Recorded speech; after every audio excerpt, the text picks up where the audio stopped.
Hi, everyone. My name is Dustin Miles. I'm with Momentum Multifamily, and I'm excited to have Jason Balara on today. We've known each other for a little bit, and excited to have him on the show today. So, Jason, I'll let you introduce yourself, and again, love your background and the Batman stuff. So that's cool.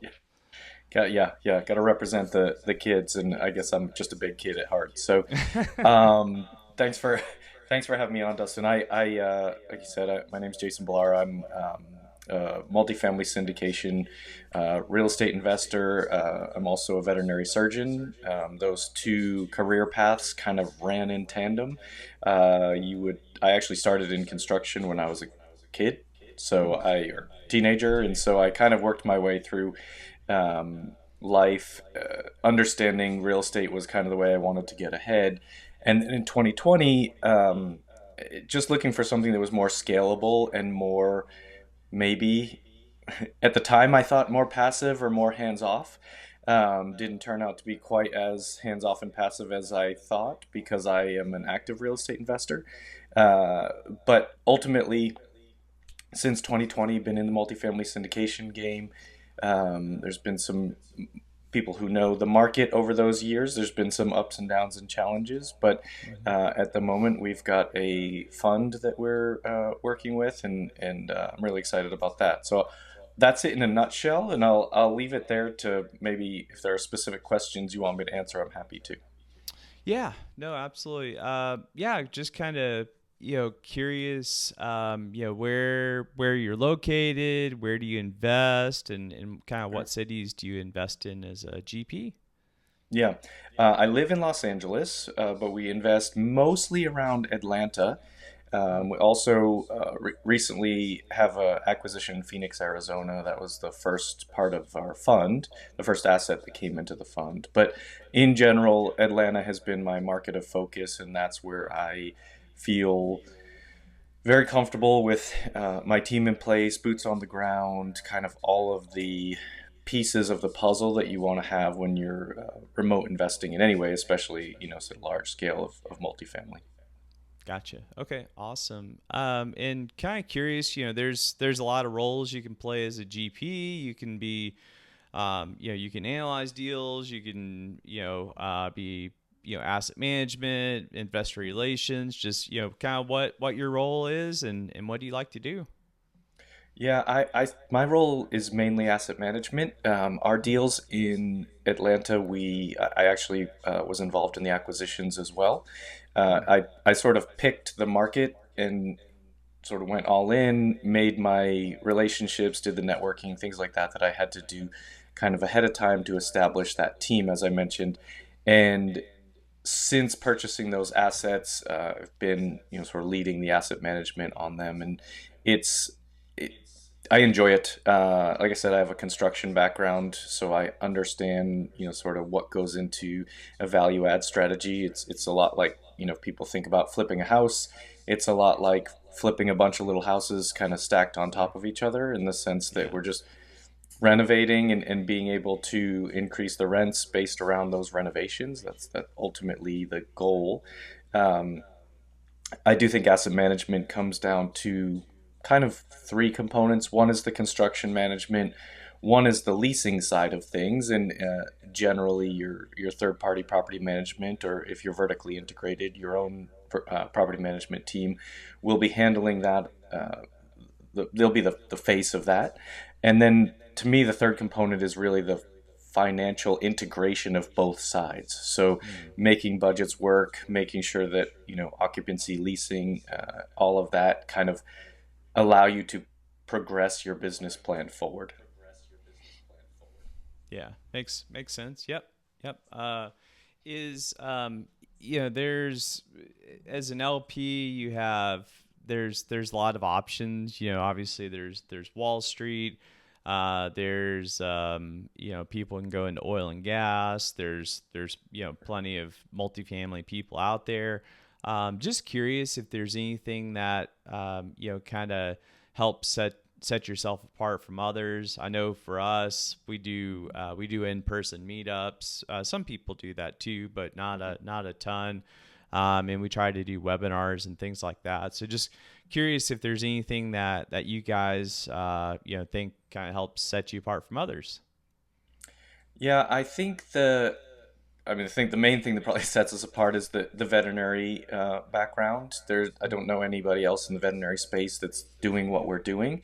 And so I think that allows us to be really that sort of, I don't know, thought leader, expert, whatever you want to call it, in, and resource for veterinarians who are looking to try to improve their financial future. And then, by extension, maybe other medical professionals and things like that. So I think understanding the life of a medical professional and how that all ties in together with passive investing or active investing, whatever it is someone wants to do. But for me, ultimately, my goal is to get to the point where I can, if I want, be completely passive. That's like, I mean, it's years down the road, but that's my main goal, is to know that I can be at that point and make everything I do optional. And that's what we're trying to provide for our investors as well, is just that optionality of life. I think most vets like being vets. They want to keep doing it, and they don't necessarily want to get out of the career. They just don't want it to be quite the grind that it can be over time. Yeah, I bet, where it just consumes all their time. So Yeah. yeah, Yes. get that. But well, cool. Is there it sounds like you guys really look at a lot of deals in Atlanta, have a good foothold there, and then you do have a deal that's part of the fund that's in Phoenix. What are you guys looking for in a deal? Obviously there's a few metros there you like, but is there a vintage? Is there a part of town you're typically kind of looking at? Just kind of curious what your buy box looks like. Yeah, I mean, at base level buy box, we're looking for B class, greater than 100 units. That's probably that sort of simplest aspect of that. Our current assets in Atlanta are C class. Mm-hmm. Nothing wrong with C class. I actually think it's a really good starting point, but you have to kind of understand what goes along with that and the resident base. And what I actually have found maybe most um, impactful is, currently at least, is the insurance environment. So it is actually fairly hard to get a reasonable insurance policy on anything older than 1985, sometimes 1990. And I don't know if that applies to all metros, but certainly in Atlanta, that's become an issue of concern.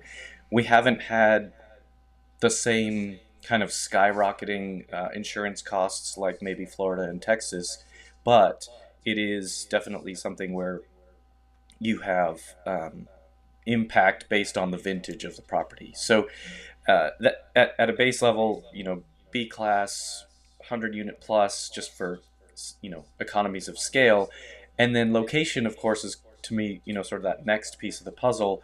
And these cities like Atlanta and Phoenix, and I mean most of the cities that people invest in real estate in, like, it's real estate is hyper local. So Mm-hmm. sometimes you can look at even a certain street that's a cutoff, and north of that street you're in really good area, and the values are going to be higher than maybe south of that street. And so that's that's why I've dug in so much on Atlanta, and instead of trying to be in you know 10 different markets. I like the idea that I kind of know how now that city works, the different counties.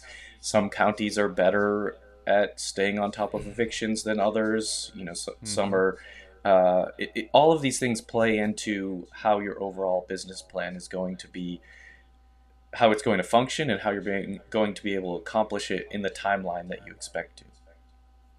Yeah, that's so true. I know we have there's in the county in general that some of our properties are in. It's fine judge wise, but there's one judge that if you get her, it can be tough. So Yeah, yeah, she feels like she's a little more on the tenant side than the landlord side. So anyways, but yeah, I totally, definitely agree with being very local. That's why we only look in DFW and Houston. Right. I'm in DFW and my partner's in Houston, so we want to know exactly where to be and where Yeah. not to be. So, Right. And every um, market, sorry, oh no, go for it. Yeah. every market's going to have its, sort of pluses and minuses, but every market's going to have challenges, and it's once you're established and functioning in a market,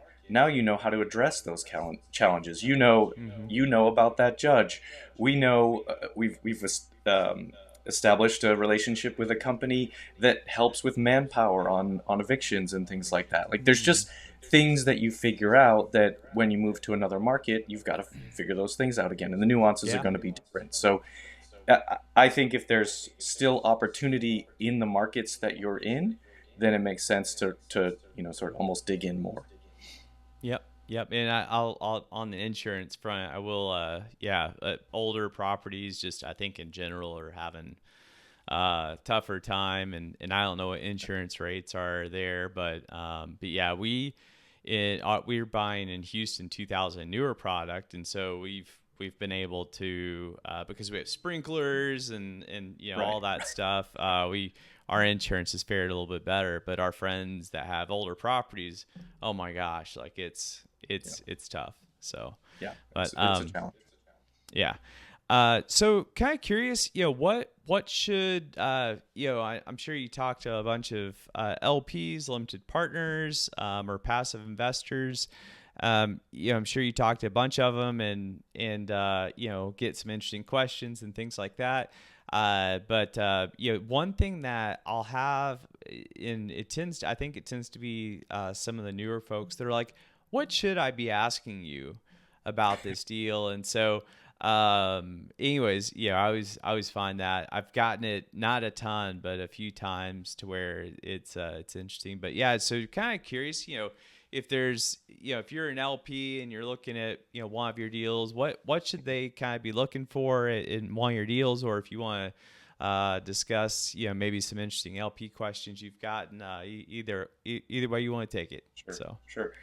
I think, ultimately you're going to be looking, you want to look at the overall numbers. And I think this is going to mm-hmm. depend on if you have an experienced investor that's been through, they've invested in syndications before versus someone that's very new. And I think you probably get the more fun and interesting questions from the people who have never done it before.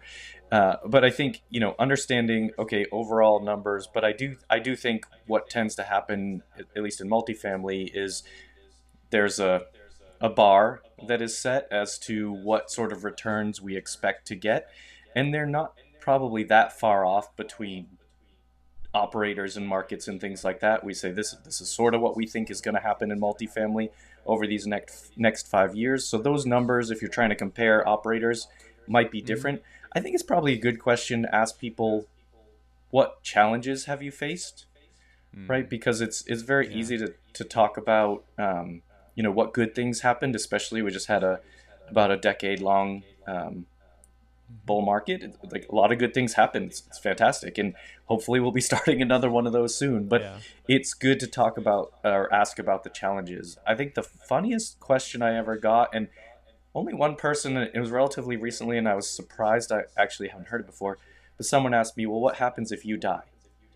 Like just that was, Yeah. and I was like, "Oh, well, hopefully we don't have to deal with that." But Yeah. and but it does speak to the fact that this is two things. It's a team sport. Mm-hmm. So like Mm-hmm. if like you said, you have a partner, I have partners. If I were to pass away, my partners can carry on things. You also build a team of within your company as far as employees and things like that. And then the second answer to that question, I think, is it's generally actually legally defined in the PPM in some way, that if something like that, something happens, what happens at that point. So it's there are um, I guess protocols in place for something that would go wrong. But yeah, that's probably been the funniest question I've gotten. Things like that, or like what if lightning strikes, the whole thing burns down, and Oh those yeah. things are Yeah. those are easy. Like that's insurance, Yeah. right? If Yeah. if Right. it burns Yeah. down, we have insurance, and then we get brand new buildings. Like that's not Yep. necessarily. It sounds terrible, but as long as you're covered with good insurance, you're and most of the lenders require that. Like you're probably in pretty good shape for Yep. something that sounds catastrophic. But yeah, like the funniest one was, well, what happens if you die?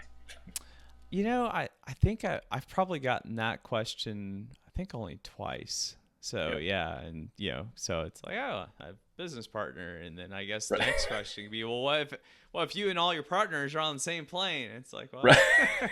so, Right. but Right.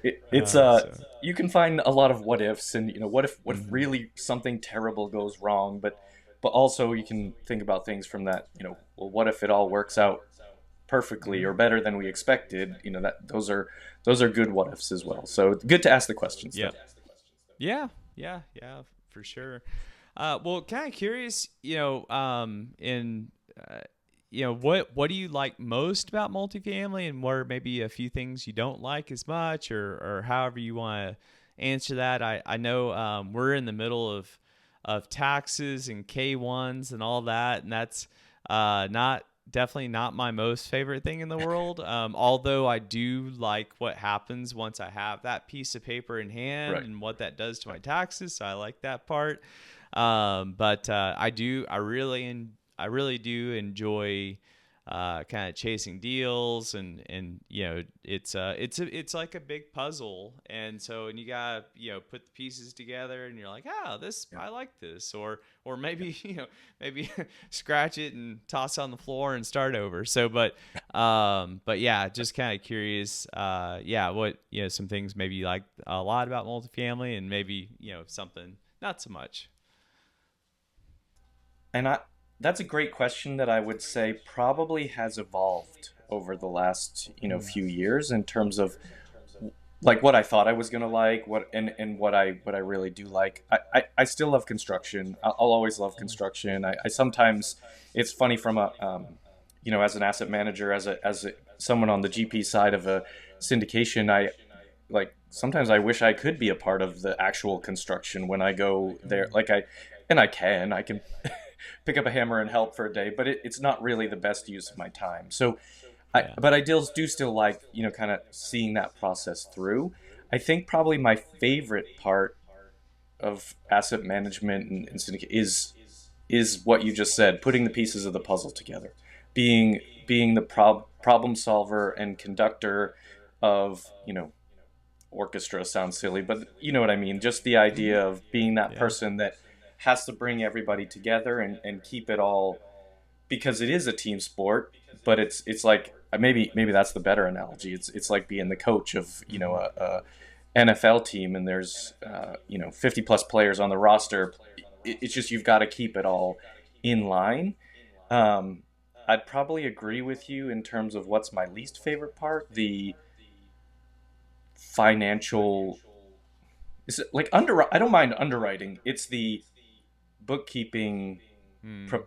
tax Yeah. prep, like all of that stuff, which ultimately, probably a good hire to be like early on, and like my next hire should probably be someone who just does that stuff, like a transaction Right. coordinator slash bookkeeper. But that's those kinds of things are probably the least, I guess, fun, if you will. But I've really grown to enjoy the investor relations side of it more and Hmm. more. It's just like talking to people and having the conversations, and that probably just comes with a comfort level in understanding, how it all works, and process, and what to expect for them, and so like I said, I do think it has evolved. Awesome. Yeah. No, I think as you learn, and you get to try different things, and you're like, ah, I like this a lot, and some other things, maybe not as high up on the list. So, Right, right. well, cool. I was curious, were you part of I was in two different kind of mentoring programs for multifamily. Before that, I was in a few single family kind of mentoring programs. Mhm. So I'm, Yeah. I guess, big fan of in everyone kind of has a different path, but were you ever part of a mentoring program, or are you now, or what is kind of, your journey towards Yeah. multifamily? What that look like? Both actually. So I started with a multifamily mentorship with Ellie Perlman of Blue Lake Capital, and she doesn't do it anymore, which is uh, unfortunate for other people because she has built her business, frankly, exactly the way I would want to. I love Mm. what they've done, what the way they've grown. I consider myself lucky to have been able to stay friends, and I still reach out to her for mentorship. Since then, funny enough, I just did surgery on her dog last week. Oh, So wow. it's so it's a you know that was my start, and she was great and still is great to learn from. I'm also currently a member of Apartment Addicts with Ashley Wilson and Jay Scott, so Mm. that's a nice program as well. They focus a lot on the asset management side of things. So I think Oh, okay. I agree with you that mentorship has been key for me for sure, and I think that people have asked me like, how do you find the right mentorship? And I think you gotta figure out what you want to be good at, what you want your Mm-hmm. focus to be, and then because there are some that are, geared towards capital raising, and there are some that are geared, like I said, towards asset management, and then there are some that are like, I think mostly teach the process of getting something, you know, under contract and closed. Um, Yeah. and so it's kind of all over, and it's, do you want a large group, forming that inherent network? Do you want a smaller mentorship group? There's a ton of options out there. Like, people are, always, there's all kinds of opportunity to find a mentor, or you can do it organically. Yep. Go get a job with someone who's doing what you want to do, especially if you're young and you don't have the money. Go get a job and go sort of the apprenticeship model. Yeah. Yeah. No, that's great. I know, 'cause I was starting out in, I guess, 2011, 2012, and there's one option.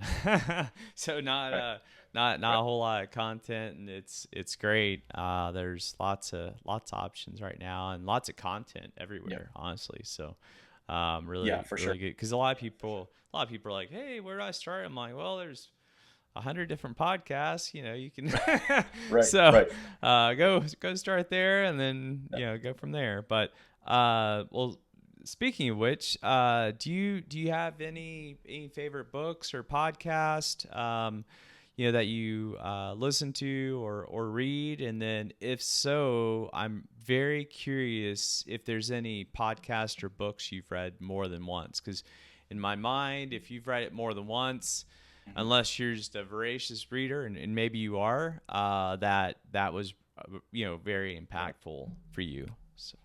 Yeah, great question. I'll start with my probably the book that has been most impactful for me is Who Not How. Mm. The title's pretty obvious what it's about, but it's more than that. I mean, it really is. I was very much.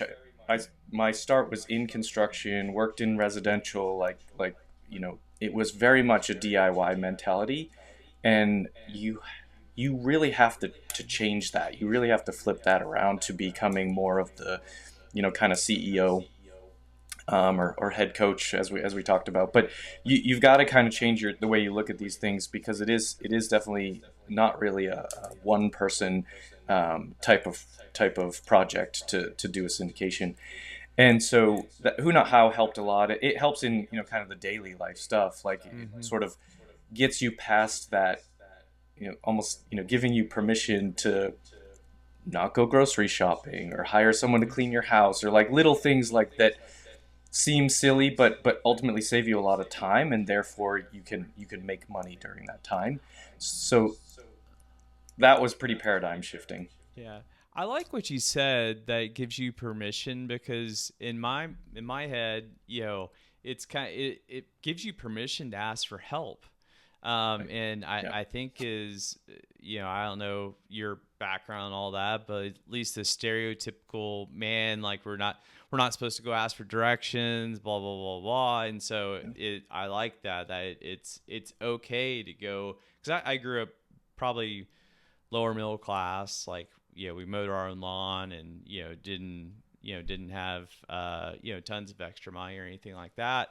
And so I grew up, I was like, wow, they have someone else is mowing their lawn, and I was like, Yeah. what a waste. But now, as I've gotten older, and your availability of time kind of shrinks and all that, it's the who not how. It's like it's okay to go ask for help, because someone else is mowing my lawn, that means I get to spend a little more time with my son or go pick him up from Right. school or whatever that might be. So, Yeah. Yeah. no, I like that.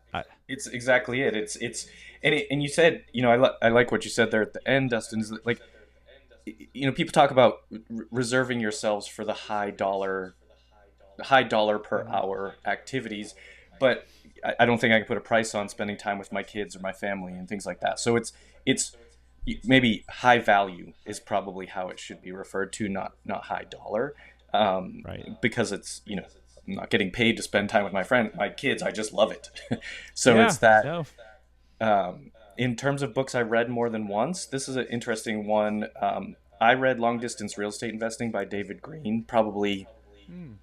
3 or 4 times Oh wow. when I decided to that I was going to become more serious about investing. Initially, I thought I was going to do it in single family rentals, and because I didn't even know what syndication was. This was like 5 years Hmm. ago, and so I thought I would do it. And I came across his book, which breaks it down very, very well to do that. Kind of on the single family level. And Hmm. I live in Los Angeles. It's hard to uh, create cash flow in single family rentals here in LA, like nearly impossible. And so I that book helped me think about long distance investing very seriously. Then fast forward into kind of learning about syndication, and it was like, okay, well, syndication is even easier to do long distance because you have the economies of scale and third party property management groups that are Hmm. built to manage these apartment buildings. So it was kind of a progression of thinking, but it really did kind of start with that book. Gotcha. Okay. Yeah. Interesting. Um, so we're towards the beginning of the year and all that. A lot of people, focus on goals, and some people are not, but a lot of people are focused on goals. And so, just kind of curious where you see yourself. Was 2024 look like for you, or if you're able to look out a little further, was that 3 or 5 year mark look like for you? So, just kind of curious what the future looks like for Jason. Yeah, the main focus, truly, of 2024, and likely most of 2024 has been our fund, Mm. and kind of focusing on how we can reach more people out there, sort of raise awareness about our fund and what it's all about, and then raising capital for that, and ultimately also obviously bringing assets into as they arise, or as the opportunities arise. So that's really focus number one of Hmm. 2024. And I think probably, like, if you think about 3 and 5 year horizon, definitely it's going to be a big focus of that too. A lot of it's going to just depend on what happens in the market. We're very, very time heavy into managing our current assets just to Hmm. get through kind of the challenges that we've all been facing over these last year and a half now, Hmm. and but being ready to kind of seize opportunities when they arise. It's a whole nother discussion about what's going to happen in the market. I don't know, but it's just you can look at what the experts predict, and try and follow along. But I think it's just a matter of kind of sticking to fundamentals and being ready. Yep. Yep. Awesome. And I don't know if a lot of your passive investors ask you about being a GP and all that. We get that question, quite a bit. They're like, hey, I want to be a GP. What does it look like? How do I get into that? So just curious if you have any advice for someone looking to be a GP. And so that way you can, whether they're a medical professional or Yeah. engineer or attorney, any advice for those folks? I think we've touched on it, and you mentioned sort of the free resources, right? Start there, podcast, books, um, just YouTube. Like there's so much out there that's available to learn, and use those things to decide what you want to do. And if you come to that conclusion that you want to be a GP in syndication on multifamily, then it's figuring out where do my life skills that I already have, where do those fit in? Also, what am I most interested in? It's not, because it doesn't actually have to be exactly the same thing. Where do you think those things fit in? And then I do think, mentorship of some sort, whether it's organic or paid, is going to be hugely important in terms of avoiding mistakes, but also just shortening that learning curve. Mm-hmm. Like you'll get you get connected to people, you build your network that way. You can again learn from other people's mistakes and kind of be in position to find partners to do these larger deals. Hmm. Yeah. Good. Yeah. Like that. Um, how, we'll go ahead and wrap up. How do people get a hold of you? What does, whether it's website or email or whatever, how can people connect with you? Yeah, they can email me directly is great. Jason at larkcapital.com. Our website is larkcapital.com. You can find me on all the social medias. You can search my name. Instagram is at larkcapital. The LinkedIn and Facebook is Jason Balara. But you'll find me if you search my name. There's like I think 4 or 5 Balaras in the country. So it's not, Oh, wow. it's not a very common. Maybe not, there's more than that now because me and my brother have kids. But Right. it's Yeah. not a very common name. Like everybody, 4 and 5 is an exaggeration, but everybody with that last name is probably from my family. So Wow. you won't get lost in a sea of common names there. Yeah. Got it. Yeah. I think there's a guy named Dustin Miles that's also I think there's a singer and there may also be a race car driver too. So, Yep. so I Yep. kind of on Google, I kind of compete with them a little bit. So, but I got dustinmiles.com. So, There you go. There you go. so, Once but you anyways, get make your name a website, then you've made yeah, it. plant the flag. Yeah. So, Exactly. but, Exactly. well, anyways, really appreciate your time and, look forward to, chatting more some. I know we've chatted a few times here, a little more recently, but yeah, appreciate your time and have a great day. All right. See you, Yeah. Jason. Thanks so much for having me on. Thanks. Bye.